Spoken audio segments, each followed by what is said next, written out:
Hello tout le monde, bienvenue dans une nouvelle vidéo. Je suis Victor, je sais pas si vous me connaissez, je me présente, je suis Victor. Fin de ma présentation. Je suis en compagnie de mon ami Antoine.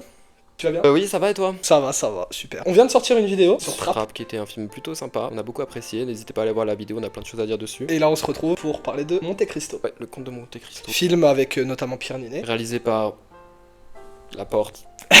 Le mec là. Donc on va parler des points positifs et négatifs en une seule vidéo, nous donner notre avis après avoir un peu réfléchi sur le film. On va influencer le box-office. Ouais, le boom box-office.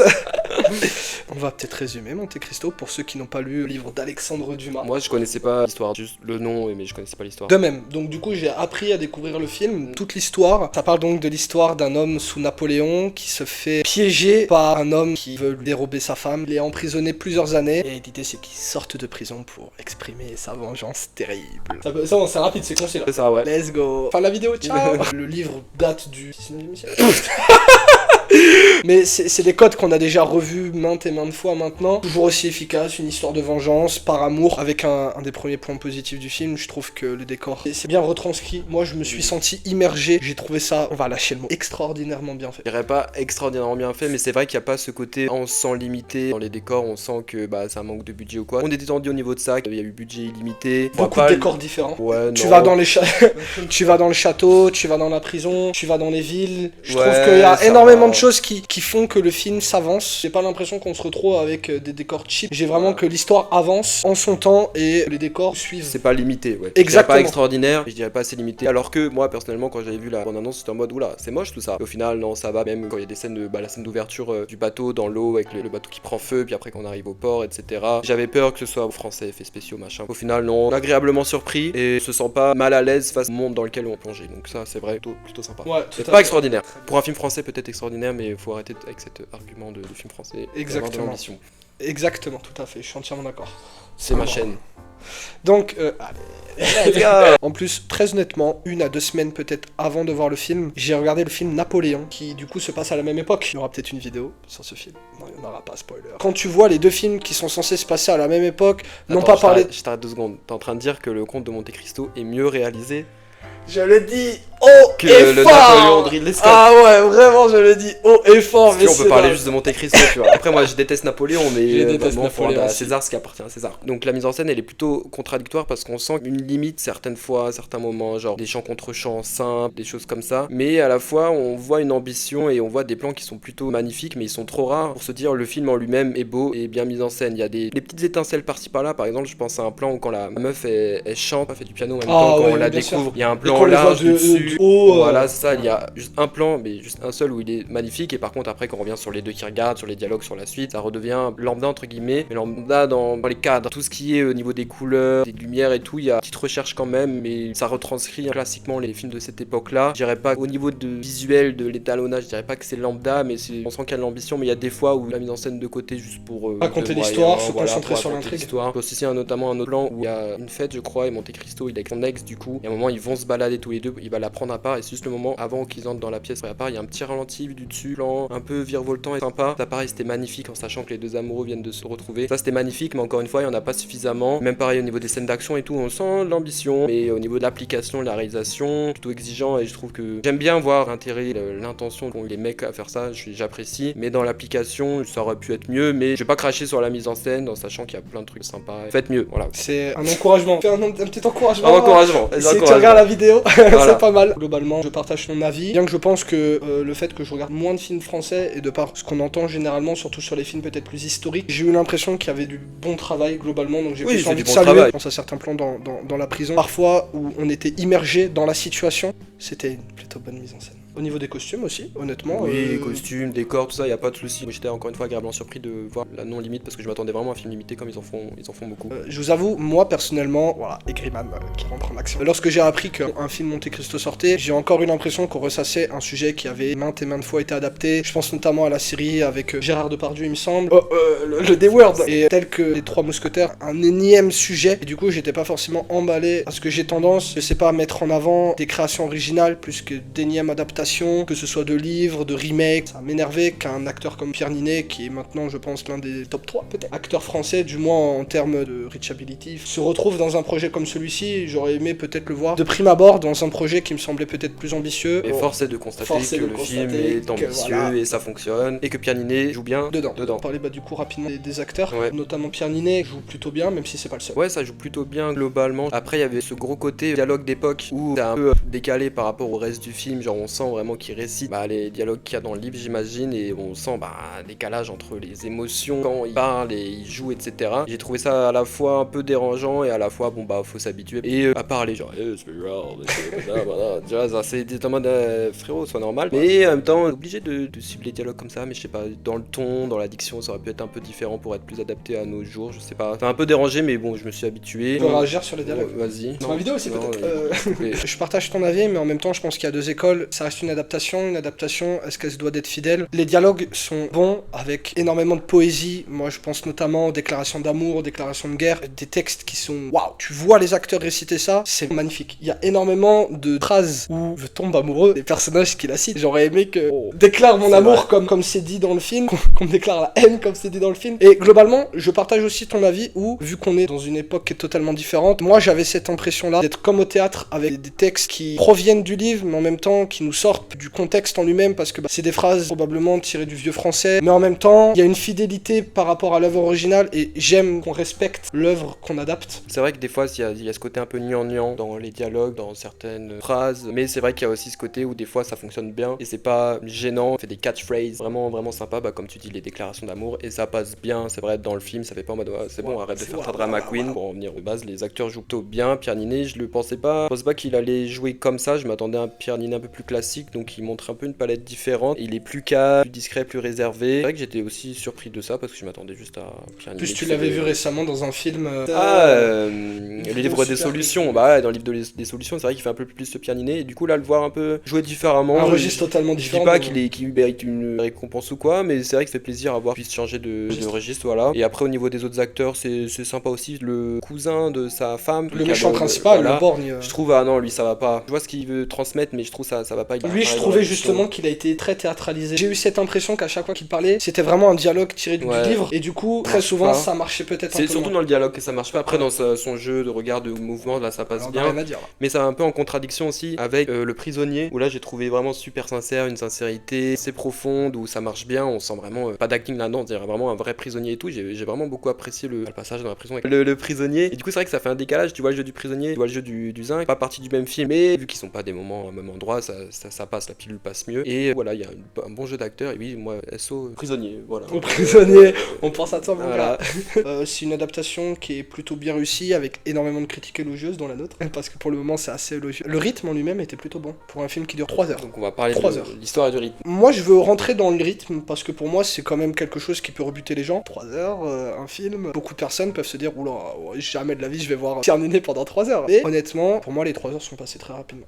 Je trouve qu'il s'attarde pas énormément sur certains moments de l'histoire, ça va assez vite. C'est quand même une œuvre qui, mine de rien, est riche en contenu, où il y a énormément de temporalité. C'est peut-être assez difficile de pouvoir s'attarder sur chaque détail, mais je trouve que c'était plutôt bien retranscrit. Je trouvais qu'il y avait très peu de moments lents, et j'avais peur justement qu'on s'attarde peut-être trop sur certains moments, mais finalement, force est de constater que non. Les 3 heures, je les ai pas trop vues passer non plus, mais c'est grâce notamment à la deuxième partie ou aux 3/4 du film où ça s'accélère, parce que la première moitié du film, ça va beaucoup trop vite. On n'a pas le temps de s'attacher aux personnages, pas le temps de s'intéresser à eux, ce qui fait que ensuite quand vient la vengeance et l'établissement du plan et tout, t'es en mode ah ouais, je suis à fond avec toi, mais je sais pas pourquoi, étant donné que je te connais pas beaucoup, genre on n'a pas le temps de beaucoup de le voir avec sa future femme, si on peut l'appeler comme ça, on n'a pas le temps de voir ses liens avec ses machins, genre en gros lui et sa femme on les voit ensemble genre en temps réel, ouais, genre 10 minutes ensemble, à des parties où ils ont n'importe quoi, c'est 2 minutes, et du coup t'es en mode ah tu veux voir 3 heures de film sur un mec qui veut se venger pour sa femme, sachant que t'as vu que 2 minutes avec sa femme. Du coup moi le tout début où même il y a des ellipses, ça va beaucoup trop vite, et même au niveau des ellipses, je trouve les ellipses, je ferais préférer un film de 3h30 avec qu'on en voit plus entre les ellipses. Par exemple, on voit 5 ans plus tard, 10 ans plus tard, et pendant ces années, on voit toute l'évolution du mec. Et nous, on s'intéresse à ce mec, sauf que on skip une partie de sa vie, on skip son évolution. Donc, quand on arrive à un certain point, on est en mode, bah, ok, t'es comme ça, mais j'ai pas vu comment tu l'es devenu. C'est juste comme ça, et bah, j'ai loupé ta vie en fait, et du coup, je suis moins pas attaché. Mais il y avait trop d'ellipses. Pareil, il passe des années en prison, il s'entraîne, il devient machin, il creuse, mais on le voit pas plus que ça, ouais. Ensuite, quand il devient super héros, là, on le voit pas évoluer. Genre, par exemple, on sait qu'il trouve là le trésor, là, hop, il est de nouveau riche, on voit pas ce qui se passe entre ça et ça. Après là, moi je trouvais que le rythme était bon, dans le sens où on s'attardait pas sur trop de moments, mais effectivement il y a énormément de moments qui auraient pu être beaucoup plus développés, mais comme tu le dis, malheureusement je pense qu'il n'y a pas la possibilité de tout caser Si. en un film. Si, je pense. Mais à coup pas. Je sais pas, tu fais un petit comment il acquiert son château, comment il arrive à avoir tel contact. On passe de rien à tout comme ça et en mode mais frérot, le film porte ton nom, donc je veux te voir comment tu évolues comme ça, comment tu galères comme ça. Et là, c'est à moi d'attaquer le gros bébé Antoine. Je me rappelle d'une vidéo où je faisais exactement le même reproche à Death Note pour ceux qui ont vu la vidéo. Et toi, tu me disais non, faut savoir se contenter de ce qu'on a. Ah bah là, c'est qui le gros bébé? C'est qui le gros bébé qu'on veut plus? C'est qui le gros bébé? C'est différent parce que dans Death Note, il y a une première partie qui a un début, un milieu, une fin, et ensuite on sait ce que la fin va engendrer, et ensuite on a la deuxième partie où pareil, on comprend ce qui s'est passé. Là, ça va beaucoup trop vite, et je te dis, le condensé d'ellipse, il est pratiquement dès le début, et du coup, on n'a pas le temps d'avoir ce début, ce milieu, cette fin. C'est juste un condensé,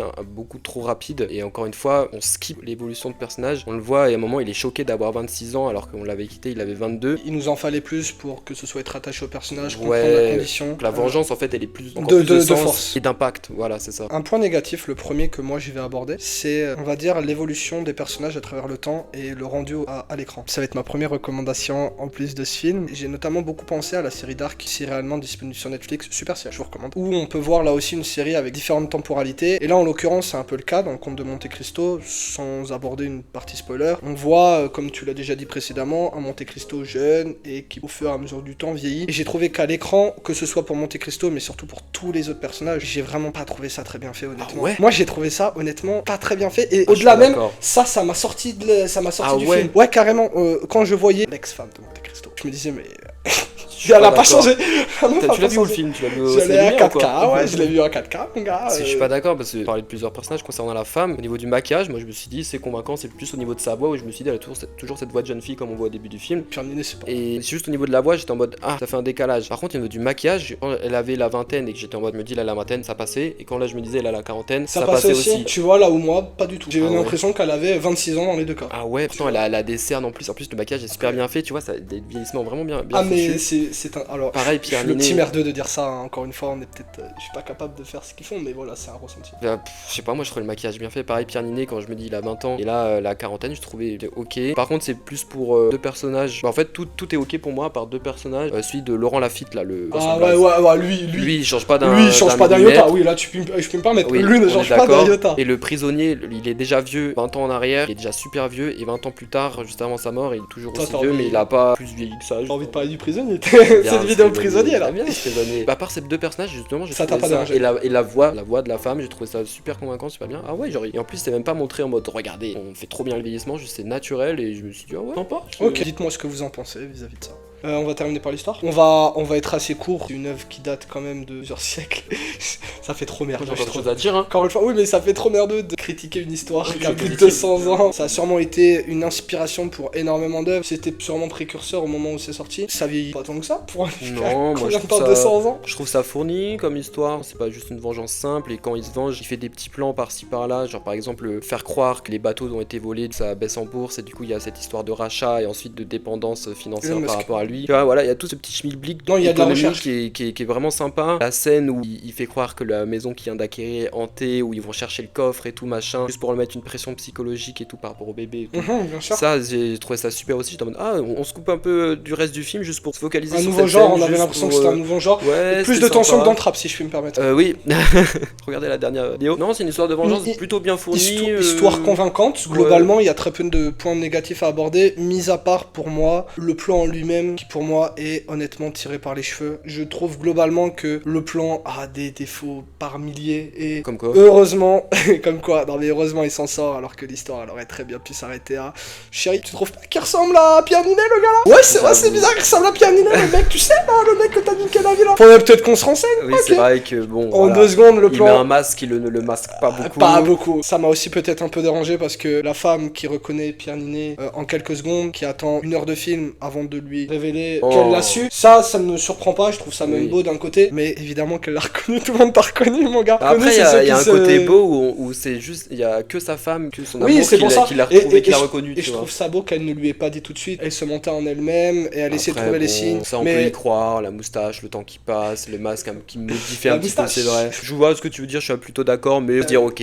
C'est pas pour ça qu'on va voir le film en lui-même, je trouve. Et comme toute histoire qui parle d'un plan de vengeance, on peut toujours trouver des choses à redire. dire évidemment qu'il va s'en sortir de telle ou telle manière. Je trouve que globalement c'est assez crédible, il y a vraiment beaucoup de moments qui sont assez même intelligents où tu comprends que le personnage a vraiment poussé au maximum son sujet, même lorsque le plan se déroule de manière un peu plus négative, c'est très logique et on comprend les tenants et les aboutissants de tout ça. Je trouve que l'histoire, après c'est un classique, c'est un banger, dit des choses, bon bah oui d'accord c'est obvious mais... Tu peux m'expliquer comment un prisonnier qui a pas mangé de choses que de la bouillie et qui a pas fait de sport par des petites pompes de temps en temps depuis 10 ans, il arrive à nager je sais pas combien de kilomètres dans l'eau Les gars on se retrouve pour la fin de la vidéo du coup. Non mais j'avais lu que dans le livre il se faisait repêcher par un bateau et que c'est lui qui l'emmenait sur la côte mais que ça a pas été il y a énormément de choses qui ont été changées et dans les autres adaptations c'est pas la même chose. Là on voit un Pierre Ninet peut-être un peu plus ténébreux, là où je sais que dans d'autres œuvres il a la possibilité d'être avec d'autres femmes. Là j'ai vraiment rien compris à ce que tu viens de dire. On va la refaire. Avec d'autres femmes de ténébreux. Dans d'autres adaptations, Pierre Ninet, donc le comte de Monte Cristo, se retrouve lors de l'élaboration de son plan et lorsqu'il est undercover. Il a des relations avec d'autres femmes. Il est un peu plus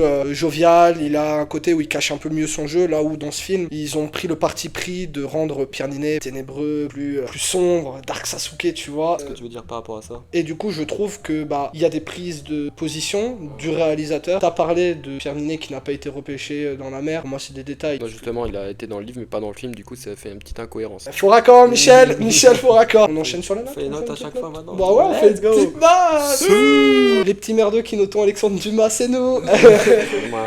Note sur 20, allez, je mets un bon 14,5. Oh. Un bon, il est bon. Sur c'est un bon, c'est 14,5 que t'as court, t'as révisé en maths, c'est un peu compliqué. 14,5, t'es super content d'avoir ton 14,5. T'as fait le taf. Je trouve que globalement, évidemment, c'est très subjectif, mais oui, honnêtement, je m'attendais pas du tout à ressentir ce que j'ai ressenti devant le film. Allez, on donne le 15. Je te donne le 15, mon gars, tu mérites le 15 accordé. La mention. T'as aimé ces petites vidéos? C'était cool. Ouais, tu peux conclure.